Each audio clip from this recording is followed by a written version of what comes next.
Pernahkah kamu dengar suara ini? Proklamasi. Kami, bangsa Indonesia, dengan ini menyatakan kemerdekaan Indonesia.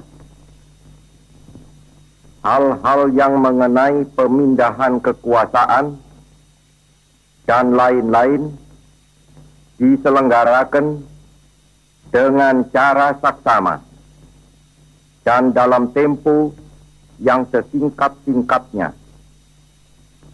Jakarta, 17 Agustus 1945, atas nama bangsa Indonesia, Soekarno, Hatta. Ya, benar. Itu adalah rekaman Proklamasi Kemerdekaan Republik Indonesia. Tahukah kamu kalau suara itu bukan rekaman tahun 1945? Mungkin kita nggak asing lagi sama suara Bung Karno saat membacakan teks proklamasi itu. Tapi ternyata suara rekaman proklamasi baru direkam pada tahun 1951, artinya 6 tahun setelah kemerdekaan Indonesia. Jadi, karena ada beberapa kendala teknis dan serba mendadak, pada 17 Agustus 1945, alat rekam yang seharusnya digunakan untuk merekam suara proklamasi kemerdekaan kondisinya tidak baik, maka perekaman itu urung dilakukan. Lalu, bagaimana proses penyebaran informasi kemerdekaan ke seluruh penjuru Indonesia?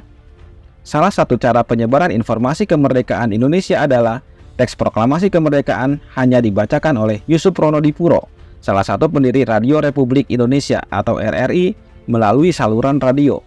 Pada akhir tahun 1951, Yusuf Ronodipuro menghadap Bung Karno di Istana Negara dan mengutarakan niatnya untuk merekam suara pembacaan teks proklamasi kemerdekaan kepada Bung Karno. Pada saat itu, RRI baru saja memiliki alat rekaman baru. Awalnya, Bung Karno menolak.